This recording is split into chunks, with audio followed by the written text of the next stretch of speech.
Let's count you down to the open with the top 10 headlines hitting our radar before the bell. Olivia Stearns and Bloomberg Business Week's Brendan Greeley joining me this Monday morning. Guys, great to have you. All right, let's start here. Let's start with number 10 and kick it off with Warren Buffett. Okay, now rising. You know, first he was falling a little bit down the ranks.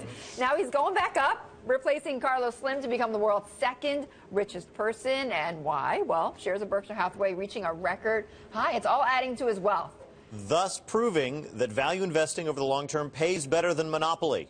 Oh, that's really? Right. That's true. Yeah, Carlos Slim especially a monopoly that gets broken only up. owns the mobile phone contracts for 7 out of 10 Mexicans. But yes, it is getting broken up, so we feel very concerned for Carlos Slim. The good news is that Carlos Slim has just recently teamed up with Uber in Mexico. I know. So if he's got a slice of that, then he might be going up back above Buffett. That's right.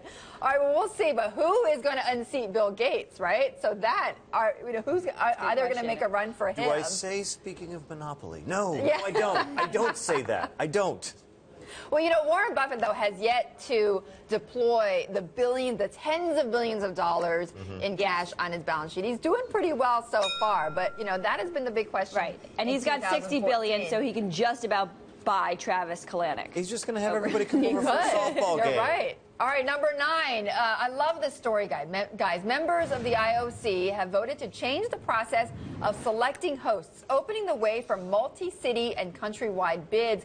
The committee is voting on 40 recommendations by its new president today because for the 2020 Olympics, they've only received 2 bids to host the games. It's gotten way too expensive. I never find myself saying this about the IOC, but this feels sane and smart and measured.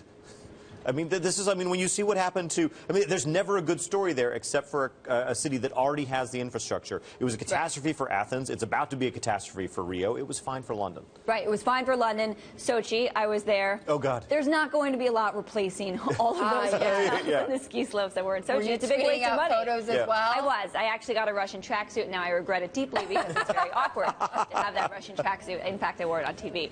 But think about how well the World Cup went in Brazil. It was split over multiple cities, and that really seemed to work. But one thing that worries me a little bit is that Brazil spread itself a little thin. It would have done just fine with 6 cities. It chose 9. It's and so this is what we need to be watching in the future is, as they try to spread the bid, how many cities try to get in on the act. Well, and to your point, though, about not being great for cities, I mean, I was way back when in Atlanta for the Olympics, and it didn't do any of the wonders. It only temporarily increased the prices there, but afterwards, what did it really add? All right.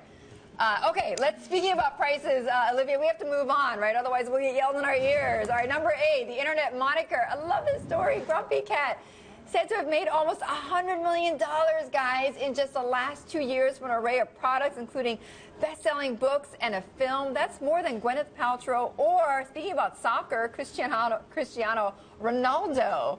$100 million. I hope she's investing and diversifying because this run is not going to last.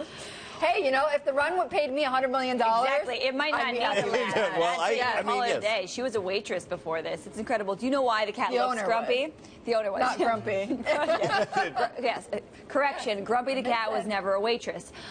Grumpy looks like that because Grumpy apparently suffers from dwarfism, which is a thing for cats, and also an overbite. So the cat is not, in fact, grumpy. No.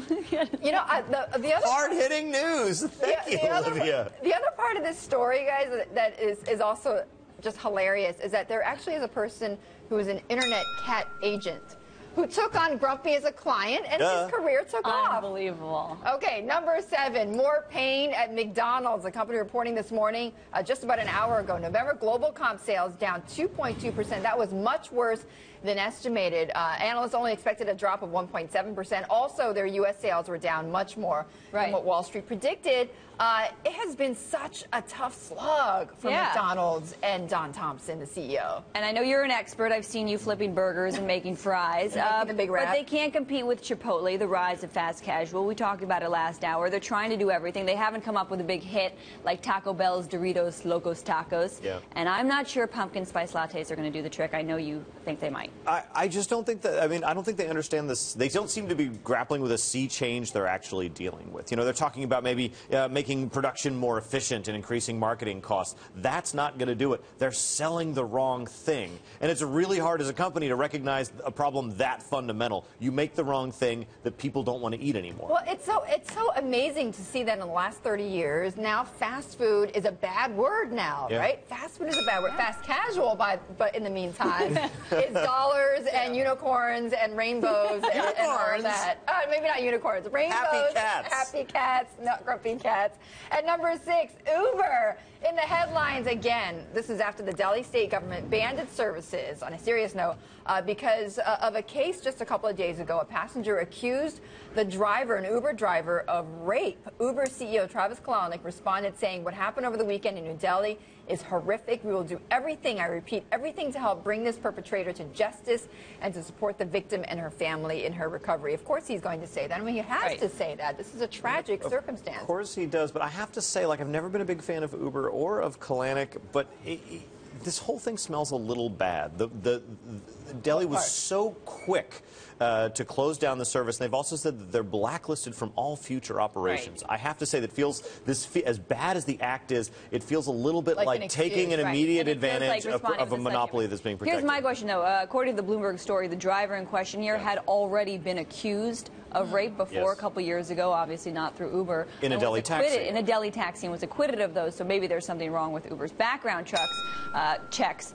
But this is the city where there was a gang rape on a public bus 2 years ago. This is not Uber's issue. Right. This is a tragic circumstance in India in and of itself. But what was interesting in that statement as well was that Travis said, look, that they actually do background checks, which is a lot more than what other services in India do.